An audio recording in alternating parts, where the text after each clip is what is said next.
Okay. Woo. Good morning. I hope that doesn't make anyone seasick.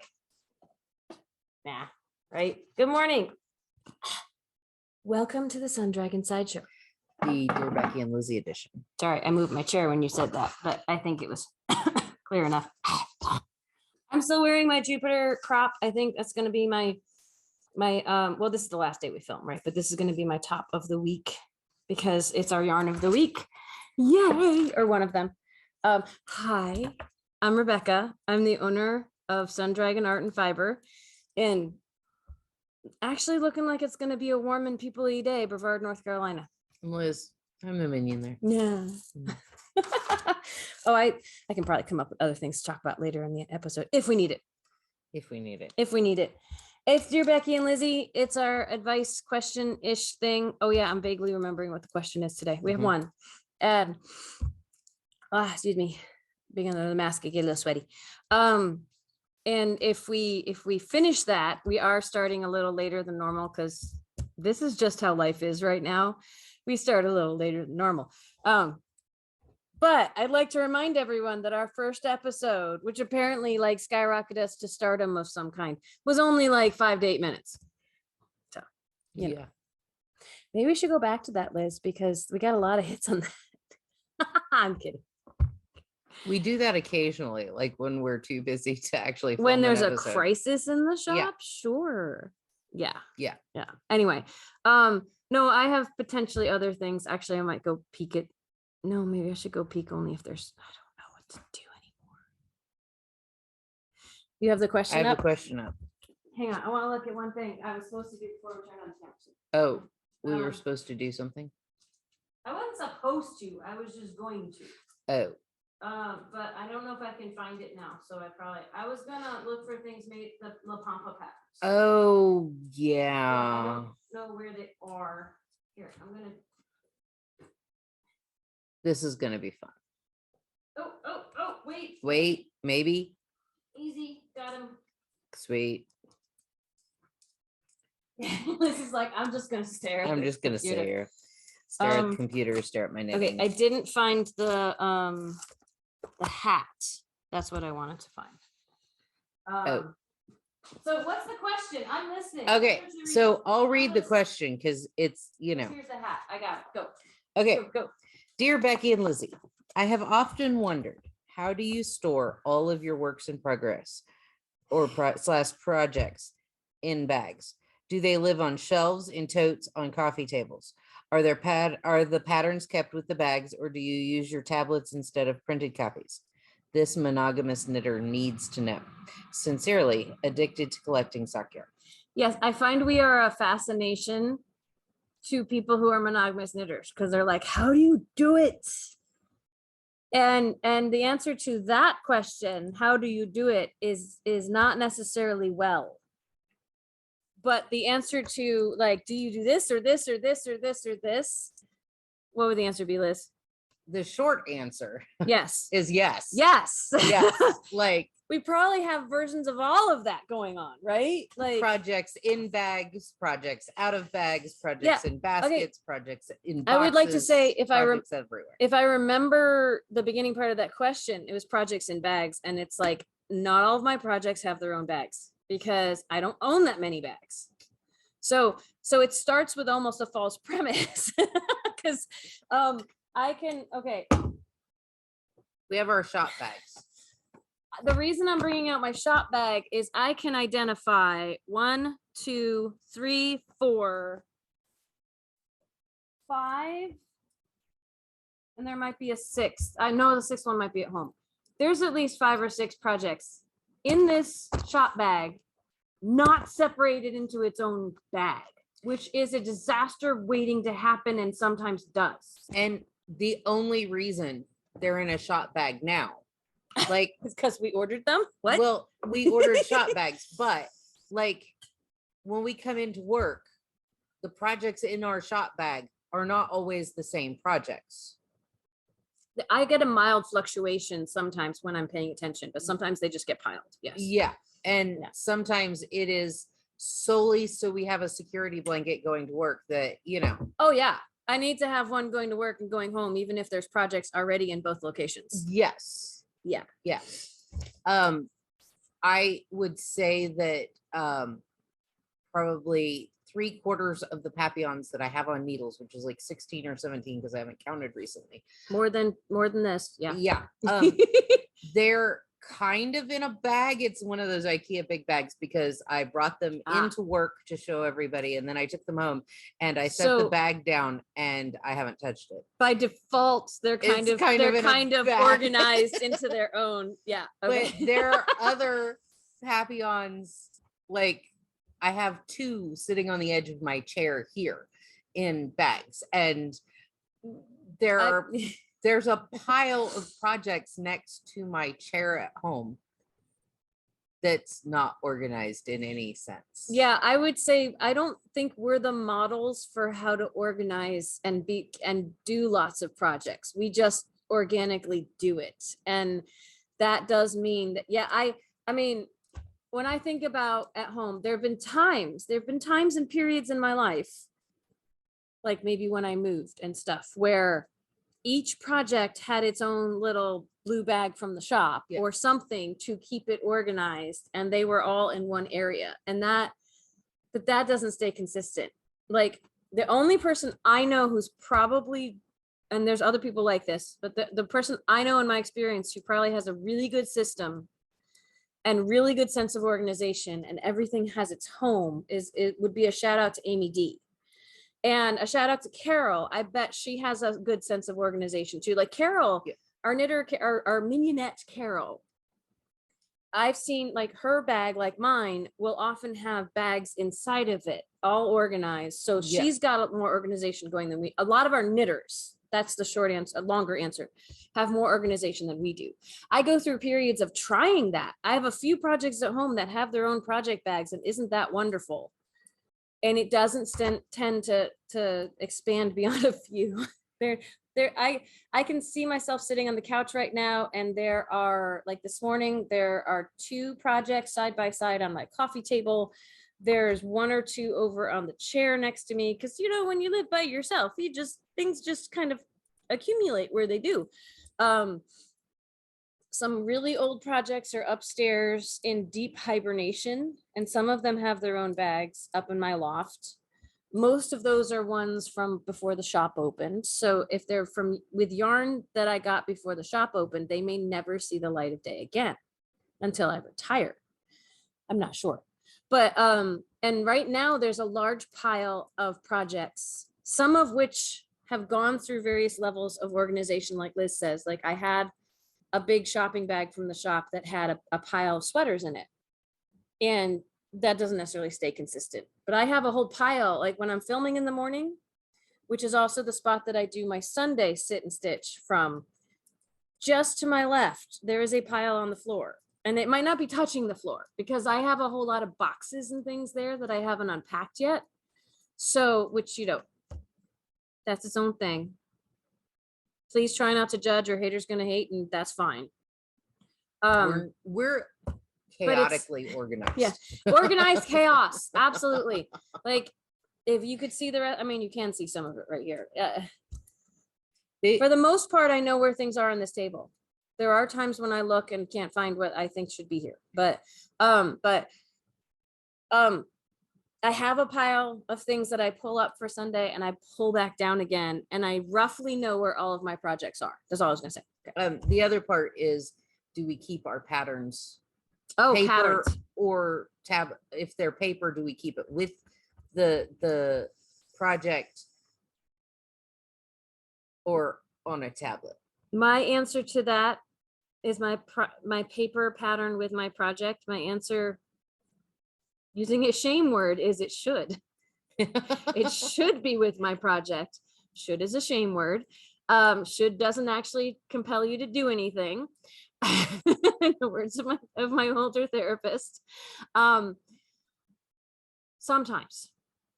Yeah. Right? I try, and I'm often not successful with it. I think optimal organization would be a project has its own space, and you keep the pattern with the project, and on top of that, right on the pattern, when you take a break from it, where you are.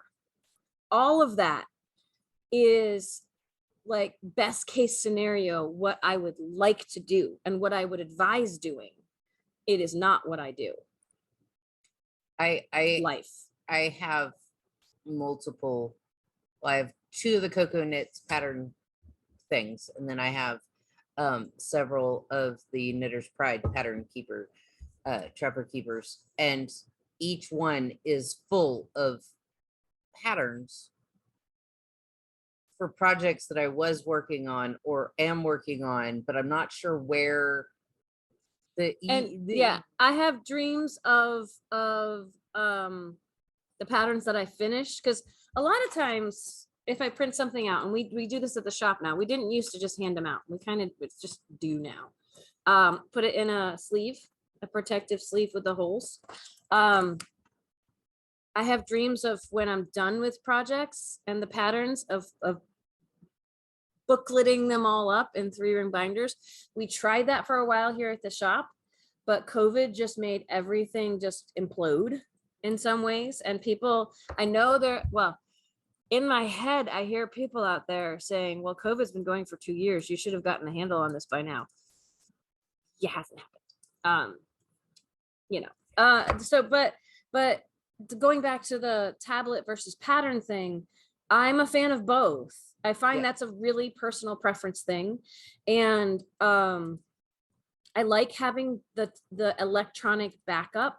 Like I tend to use my phone or my computer. The tablets, I have a really old tablet at home that I don't even know where it is. And my other experience with iPads is here at the shop, and they're for checkout. So I use my phone or I use my computer. I like having an electronic backup for when I can't find my paper pattern or I left it at the shop, because that's a thing. Or I left it at home, vice versa. I'm kitty locked and I want to work on a project and I have the project, but the pattern's somewhere else in the house. You know, I like having the ability to pull it up on whatever screen size is comfortable. The one place where I run into trouble with that is when we're doing our Sunday event. Mm-hmm. All of my electronic devices are occupied. This has Zoom. My phone has Facebook Live. So if I don't have a printed copy, that's one time when not having a printed copy kicks me in the butt, because I don't have something in front of me to use. For some people, they like having the tactile paper in front of them. And for some people, and then all of our trapper keepers and makers boards are awesome. And for some people, they just really prefer the computer or the tablet, because you can also mark up on your computer or tablet if you know how. So it's I turn over to you. I have my Papillon pattern. Like I might not be working on Papillons right now, but it lives in my trapper keeper. I was like, it lives in your head. No. Well, it does that on my phone and my tablet. Like I always have, my phone and my paper copy come with me to the shop every day. And that's your security blanket. My security blanket is my Papillon pattern, because I could start another one. It's at the ready. I mean, I will say, if you're doing one project, like one version, not a million Papillons at once, or multiple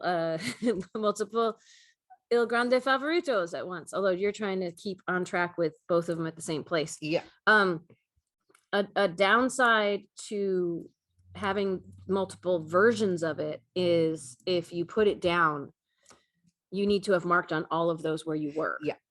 If you have trouble keeping track, I do an awful lot of, I pick up a pattern, like I pick up a pattern and have to assess where I am in it, because I don't mark where I am. My morning meditation for this morning, which was the one I showed off last night, this guy has an 8-row repeat, and it's figuring out which row I'm on for this lattice work to work. And I do an awful lot at this point in my career of reading the stitches. So if someone comes into me and says, I don't know where I am in this pattern, like it's been so long, I'm going to do some detective work on reading what I see happening in the pattern and help them out that way. And not everyone is there. Not everyone either can do that or wants to do that or feels comfortable doing that. So that's when you might want to stick to the, one or maybe two forms of looking at your pattern and mark on it where you are. And like I said, it's actually like, I only know Apple products rather than Android and that kind of stuff in terms of marking it up. But I think there's a lot of overlap right now, but technology has kind of streamlined where different forms of smartphones and other things have some very similar ways. If you can figure out, they're not so much trying to say ours is better, use ours and we'll make it proprietary so you can't figure out how to use something else. They're starting to sync a little bit more. But when I have something in my pages or in the preview screen on my MacBook, there should be like a little looking pen button or highlighter button. So you can highlight where you are, or you can write notes on it. Now, if I try to write on my phone, if I'm not using a text box, which is much cleaner because my handwriting sucks even when I'm not scribbling with my finger. Yeah, text box might be a deferred way to do if you can figure out how to add that. Otherwise, the tried and true, print it out and write on it and make sure that stays with the pattern. Is only as good as remembering to Absolutely write on it, because yesterday we had some downtime and I was too bit of timing. And did you forget to mark your paper? I have my little boxes. So row 1, row 2. And I forgot to mark off that I had done row 2 of one of them. And I looked and I was like, oh, they're at the same place. Okay. And then But when should they be? Yeah. they weren't, because A, I didn't read my stitches correctly, and B, I made assumptions, and C, I forgot to pick up my pen, and it's stacking up there. What the heck? It snowballs. Yes. Which having a billion projects on needles does kind of, it multiplies the level of that possibly happening. Yes. And you wind up having to learn real fast either how to read stitches on your own to figure out where you are. Because there are times that it's like I'll pick up a project at home. Rebecca's not here to help me. And I don't have to. A lot of times at the shop, she's too busy to help me anyway. So I wind up using videos or learning to read my stitches. And, I have 2 takeaways from this. Mm-hmm. One is, I've already started to lose my takeaways. One, no, I got it back again. One is that no matter how advanced your skill level is, no matter how long you've been knitting for or how experienced or not experienced you rank yourself, stuff like this is going to happen. Like same thing with me, knitting with my tail, or not keeping track of my rows, forgetting where I am. My Avena sweater, I might have made it too long because I think I lost track of what row I was on because I didn't mark it and I did a lot of other stuff. So I say that to try to remove the judgment, but we are our own worst critics. So it's hard to pull your self-judgment off of you, but to say everybody makes mistakes. Even if you're a beginner, don't blame it on being a beginner. And if you can, try not to blame yourself, period. Stuff happens, life happens, craziness where you forget what's going on. We have had many instances lately of totally forgetting to say things to each other that we should have said. Important things that needed to be discussed. That are like, Shop wait, business. what? Like it happens. And it's trying to, sometimes it can be just a little easier in life to carry on if it's not oh crap, I messed this up, I suck, but that's hard to let go of if you're used to it. So that was the first thing. Yeah, I have a second thing, but hang on. For as experienced as you are, because in my world you are like the guru, because I've been knitting for 4 years, and yes, but some people think you're the guru too. Anyway, I just have a hard time explaining. I digress. I can't teach. It's okay. But I've watched you knit with your tail and do simple mistakes that new to the craft are Uh-huh. like, I can't wait till I get to X, Y, or Z point because I won't do that anymore. And It'll still happen. You'll just I bounce back easier. I laugh every time she knits with her tail because lessons tie up Why your do we tail keep so coming back to that one? because it's my favorite. No, it's, I've had to, even in the Princess Bride knit along that we're doing, I've had to back out stitches multiple times because I didn't count right, because I read the directions wrong or incorrectly. I made assumptions, all kinds of stuff. I've had morning meditation filmings where I've had to stop and back out and do it again because I didn't do it right. Or after I filmed, I realized I didn't do it right. I think what comes with time is your ability to, hopefully, your ability to bounce back from those things, to pick yourself up and say, well, that happened, instead of like, I'm horrible at knitting, I can't do it. And then there's some of us who that continues for a long time, and it's stressful. We're trying to help ameliorate the stress and just help it melt away a little bit. But the other thing I was going to say from this example is on everything we've been talking about is it's like knitter and crocheter and know thyself. And sometimes that only comes with experimenting and trying new stuff, and maybe trying a few projects on needles and seeing how it goes. If it is an overwhelmingly frustrating process to try to keep track of where you are and all your patterns, don't do it.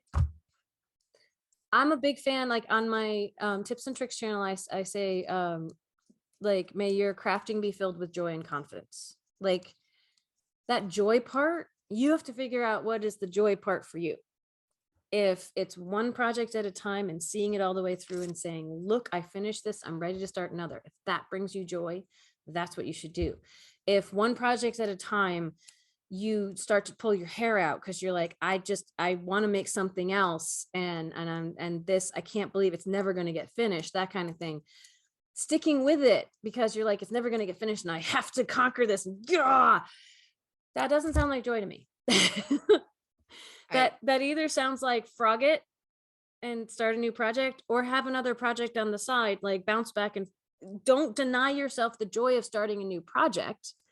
But know that if you start 10 projects and that other one that you actually kind of liked just sits languishing in the corner and that's bugging you, like, figure out the joy versus stress level and find your happy place. And sometimes that's playing around. You were going to say something.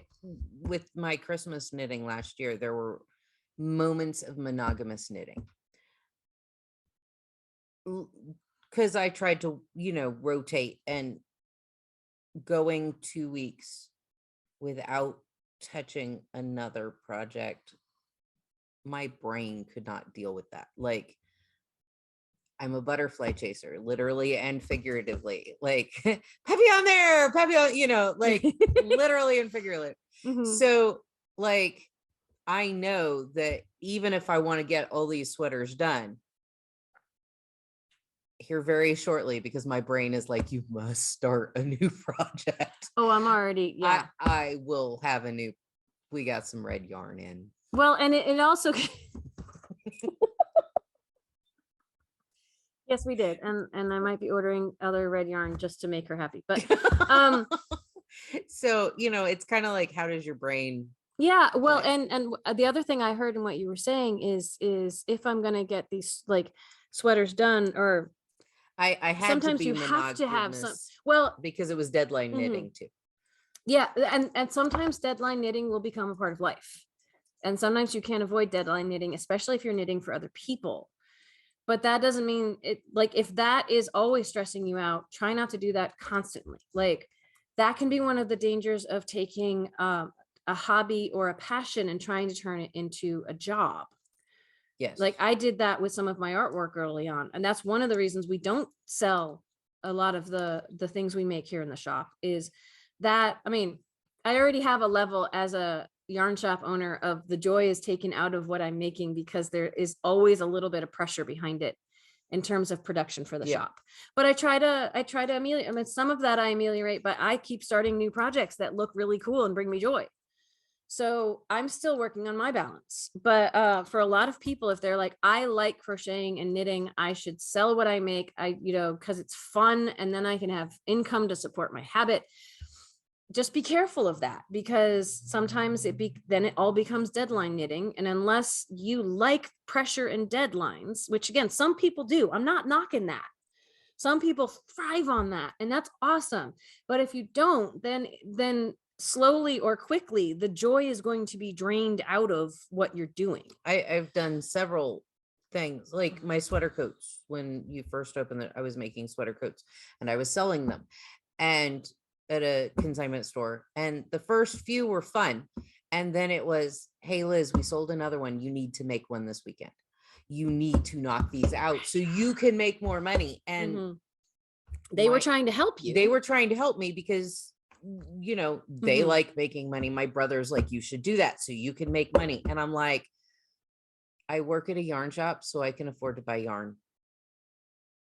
I don't care about like constantly making money. It's not, you know, and some people are like that. Some people are, but the joy quickly got sucked out of the sweater coats, because it's, you have to make more so you can make more money. And it wasn't me saying that, it was my friend saying that to help me make more money. But at the same time, it was like, that's not my personality.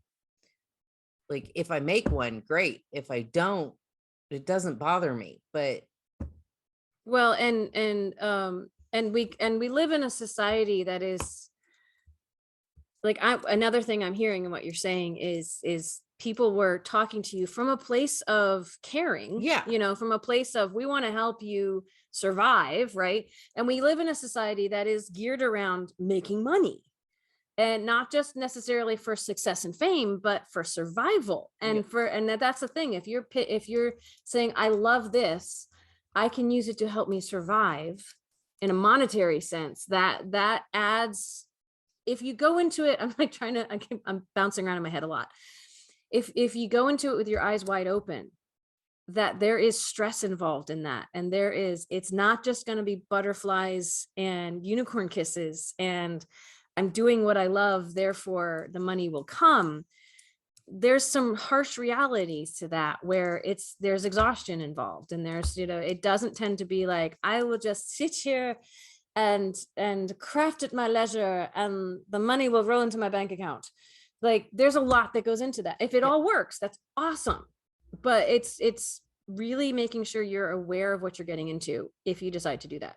And a lot of that means having to make really hard choices about what yarn you're using and how expensive it is and where you're shopping for it. And, you know, there's a quality of yarn versus how much you can charge. There's so many things that I tried that for a little bit, and I was like, it's not my thing. It's not going to become my full-time job. This is my full-time job. And I went into it with my eyes wide open, knowing that there was a high chance it wasn't going to work. And there's a lot of gamble in it, and a lot of like, it is not like, I don't go home at night going like fantastic, I have been rejuvenated in my day at the shop. I do have wonderful experiences at the shop, and I still love what I do. I'm tired a lot though. Y'all have seen it. So I love my job. Yeah. It's the best job in the whole world. I have the best boss in the whole world. I hate going to work. Like, I get it. It's just, well, and I guess I would kind of bring it home to, I had something, and then you said I hate going to work. I thought about that this morning. I'm like, I don't want to go to work. And it's like, I have the best job in the world. I can walk around barefoot. I can dress how I want. My boss is absolutely the only person I could actually work for. Like, yeah, but I couldn't have another job somewhere else. We know that. Yeah, but I don't want to work. Like, oh yeah, sorry. No, you managed to make my brain reconnect. I feel like there is this overwhelming pressure in our society that happiness and money are the same thing.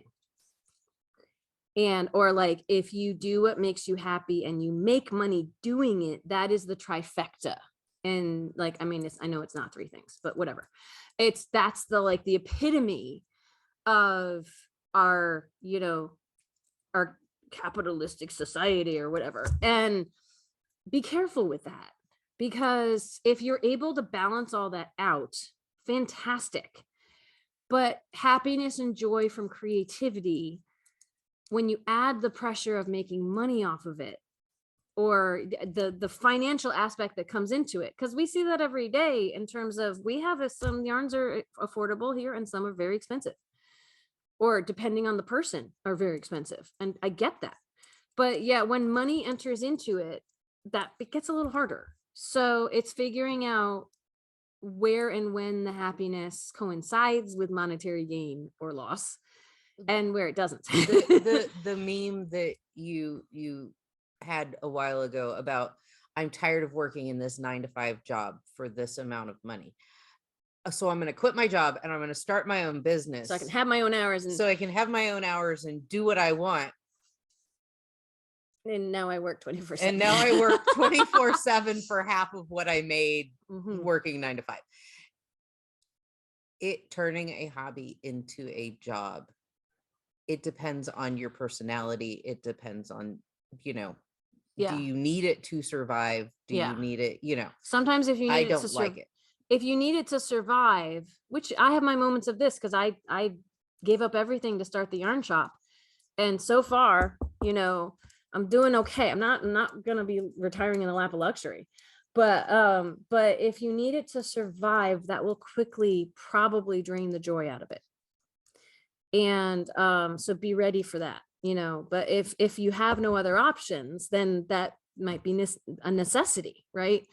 But I always go back to stuff that Brene Brown says, and I haven't reread or read her new stuff lately, but there's a whole level of and especially as an adult, of play and creativity and doing things with your, being creative, and it's not just about making money. And sometimes when it is about making money, then the play aspect of it, the creative aspect of it, doesn't exist anymore.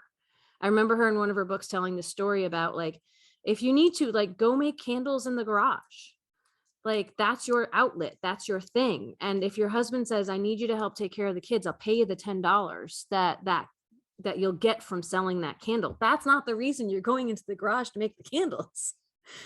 It's you need that hour and a half, whatever time, to restore your soul.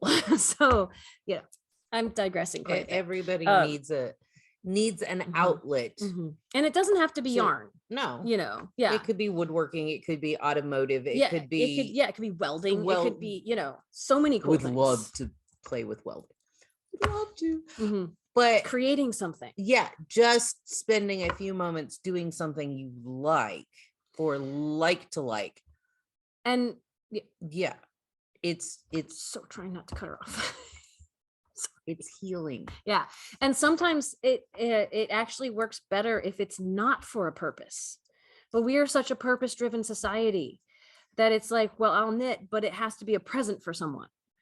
Sometimes just doing it without a deadline, without a purpose, without a person in mind for it. Sometimes a person in mind for it is rejuvenating too, because it's someone you care about. That's totally different.